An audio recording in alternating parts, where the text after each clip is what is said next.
En aquel tiempo, al pasar Jesús por allí, vio a un hombre llamado Mateo, en su puesto de cobrador de impuestos, y le dijo: «Sígueme». Mateo se levantó y lo siguió. Como Jesús estaba comiendo en casa de Mateo, un buen número de cobradores de impuestos y otra gente pecadora vinieron a sentarse a la mesa con Jesús y sus discípulos. Los fariseos, al ver esto, decían a los discípulos: «¿Cómo es que su maestro come con cobradores de impuestos y pecadores?». Jesús los oyó y dijo: «No es la gente sana la que necesita de médicos, sino los enfermos. Vayan y aprendan lo que significa esta palabra de Dios. Me gusta la misericordia más que las ofrendas, pues no he venido a llamar a los justos, sino a los pecadores». Buenos días, querida Trinidad, familia del cielo, mamita María. Les damos muchas gracias por poder compartir nuevamente este encuentro de oración entre nosotros. Les pedimos hoy particularmente que nos ayuden a ver a esas personas que tenemos olvidadas por considerarlas pecadoras y ver también aquellas cosas que tenemos en nuestro interior que hemos olvidado también por considerarlas malvadas en nosotros y poder reconciliarlas a la luz de tu palabra, a la luz de este encuentro. Gloria al Padre, gloria al Hijo, gloria al Espíritu Santo, como era en un principio, ahora y siempre, por los siglos de los siglos. Amén. Hola, un buen día para todos. Mi nombre es Jonathan, matrimonio del Verbo de Medellín. Qué bueno compartir nuevamente este encuentro de oración con ustedes. En el día de hoy quiero compartirles las pautas de oración del Evangelio de Mateo 9, versículos del 9 al 13. Mateo 9, versículos del 9 al 13. Y como fruto de mi oración he titulado estas pautas: Misericordia para sanar lo enfermo. Les propongo básicamente 3 puntos de meditación y les invito a que antes de estos 3 puntos de meditación hagan una composición de lugar, una doble composición de lugar. Le pongan nombre propio a esas personas que hemos olvidado por considerarlas malvadas, por considerarlas malas, por considerarlas, pecadoras. Esas personas que están externamente a nosotros. Y también colocarle nombre propio a eso que tenemos interno y hemos olvidado porque lo consideramos malo en nosotros. Ponerle entonces nombre propio a ese Mateo, exterior e interior. Y el primer punto de meditación que les propongo es que Jesús lo ve con nombre propio. Jesús ve ese Mateo, tanto exterior como interior. Me parecía muy bonito que la primera parte del Evangelio decía: Jesús al pasar lo vio y lo ve con nombre propio. Él sabe que se llama Mateo, ve a este cobrador de impuestos, que era una persona que considerábamos mala, que consideraban pecadora, y lo ve. Nosotros en ocasiones, cuando hay algo que consideramos malo, queremos ocultarlo, queremos taparlo como si no existiera, tanto las cosas exteriores como las cosas interiores. Cuando alguien nos hace un mal, cuando lo consideramos malo, queremos apartarlo de nuestra vista y no queremos tener nada que ver con esa persona. Incluso una persona malvada, por ejemplo, ¿qué hacemos? La metemos a la cárcel, ¿no? En muchas ocasiones esta cárcel es sinónimo de venganza y no de reconciliación. Y asimismo, las cosas que tenemos internas que consideramos pecadoras no las reconciliamos, las dejamos ahí. Nos da vergüenza tener que tratar con ellas particularmente. Pero Jesús hoy viene a traer misericordia a esos Mateos externos y esos Mateos internos, a reconciliar ellos. Hay un mensaje que está circulando en estos últimos días como fruto del acuerdo de paz, que es este informe de la Comisión de la Verdad, que es un informe que de cierta manera resume 50 años de violencia que ha tenido nuestro país, 50 años de guerra, y trata de dar, analizar las causas y las consecuencias de esta guerra. Y me preguntaba, ¿por qué tardamos tanto tiempo en analizar estas causas y consecuencias? ¿Por qué tardamos tanto en mirar esta verdad? Y quizás sea porque nos duele mucho, porque lo consideramos malvado, porque lo consideramos pecador, una parte de la historia muy pecadora de nuestro país, y la alejamos de nosotros. Y entonces Jesús nos invita hoy a que podamos redescubrir la verdad, que podamos realmente verla con nombre propio, tanto las cosas externas como internas.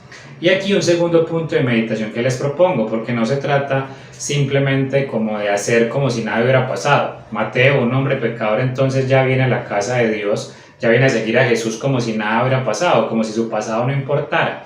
No se trata de eso, no se trata de pasar el sol con un dedo, sino que se trata de ayudar a las personas externas y ayudarnos a nosotros internamente a ir a casa. Este es el segundo punto de meditación que les propongo. Jesús le dice a Mateo, sígueme, pero no le dice dónde.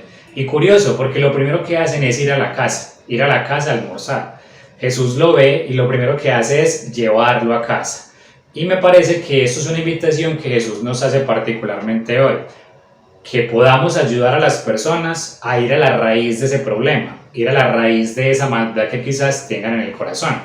Y asimismo ir a la raíz de nuestro pecado, ir a la raíz de esas cosas malvadas que quizás podamos tener en nuestro corazón. Como les decía, no se trata de olvidar el mal que hemos hecho o el mal que han hecho las personas, sino ayudarlo a reconciliarlo. ¿Y cómo? Yendo a la raíz de ese mal, yendo a la raíz de ese pecado, yendo a la raíz de ese no al amor. Y me ayuda mucho a entender este punto un ejemplo que me sucede o me sucedió en mi colegio, en donde trabajo. Resulta que había una chica que siempre que yo entraba al aula de clases, ella tenía mucha apatía hacia el área que yo doy, hacia la asignatura que yo doy, que es matemáticas. Y siempre que yo entraba a clases, intentaba volarse del salón, en muchas ocasiones lo hacía. Cuando yo me acercaba a ella evadía la conversación y decía que sí, que ahorita pues hacía el trabajo, digamos, propuesto.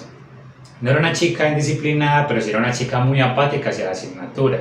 Yo empecé a notar en ella que tenía ciertas habilidades para las matemáticas. Lo que pasaba es que en el pasado nunca alguien le dijo que era buena, nunca alguien le permitió creer en ella misma, le permitió creer en que realmente ella era buena, creer en ella, creer en la capacidad que ella tenía. Quizás la raíz de ese problema, de esa consecuencia, era no creer en ella, no creer en que era capaz. Yo empecé a decirle esos comentarios de que ella era buena, de que tenía habilidades para las matemáticas y ella empezó a creer en ella. Y resulta que de tanto creer se convirtió en una de las mejores estudiantes de ese salón. Curioso, al ir a la raíz, al ir a la casa, se convirtió, digamos, en algo fructífero. Pudo sacar todo el potencial de ella. Lo mismo sucede con Mateo. Jesús ve ese Mateo que tiene mucho potencial. Tanto potencial que alcanza a escribir uno de los 4 evangelios y por él conocemos mucho testimonio de lo que es y fue Jesús. Un tercer punto de meditación que les propongo es ir y aprender. Con este punto termino. Hay una frase en el evangelio que dice Jesús que es vayan y aprendan, que significa que quiero misericordia más que ofrendas. Me parece curioso porque ante las preguntas de Jesús, ante las preguntas de los fariseos, Jesús ¿qué les dice? Vayan y aprendan. Y me preguntaba, ¿a dónde? ¿A dónde los mandaste? ¿A dónde tienen que ir? Y veía yo que era una invitación a ir a lo cotidiano. De cierta manera, había llevado a Mateo, le había dicho la propuesta de seguirlo, lo había llevado a la casa y posteriormente le dice a los que están ahí, vayan y aprendan. Es decir, lleven eso que este encuentro personal de hoy, este encuentro personal de oración, este encuentro que han tenido conmigo, este diálogo que han tenido conmigo al contexto que ustedes tienen, al contexto cotidiano, al contexto de su trabajo, de su familia, de sus amigos. Vayan a llevar a misericordia a esos ambientes que tanto lo necesitan, a esos enfermos que tanto lo necesitan. Que ese diálogo que tengamos hoy nos lleve a llevar misericordia a las demás personas, y no solo las demás personas, sino también a nosotros mismos, a lo que necesitamos reconciliar interiormente. En muchas ocasiones nos quedamos en la oración sin acciones concretas, y yo veía en este evangelio también una invitación a llevar la oración a una vida orante, a llevar ese encuentro con Dios, ese encuentro con el amado, a acciones concretas. En muchas ocasiones me ha pasado que me doy cuenta de que tengo que reconciliar en mí, algunas cosas del pasado, por ejemplo, pero al no llevar esto a acciones, pues se queda sin reconciliar. Jesús me revela lo que debo reconciliar, pero si no lo llevo a acciones, si no voy y aprendo, voy al contexto y aprendo, pues no pasa nada, no lo reconcilio. En últimas, Jesús nos está llamando a todos nosotros a seguirlo. Dice que no necesitan médico los sanos, sino los enfermos. Él ha venido a llamar a pecadores y no a justos. Seguramente todos desde los que estamos acá escuchando estas videopautas hemos experimentado el pecado, la esclavitud que genera el pecado en nosotros. Entonces Jesús nos está llamando hoy a todos nosotros, nos está llamando a nosotros como pecadores para que podamos reconciliar la historia. Empecemos a creer en ese pecador que hemos olvidado, esa persona externa de nuestro contexto, colocarle nombre propio y también empecemos a reconciliar esas heridas que tenemos internas, que consideramos males, que consideramos pecado, para que a partir de ahí podamos crear mucho potencial como Mateo. Les deseo pues una feliz oración.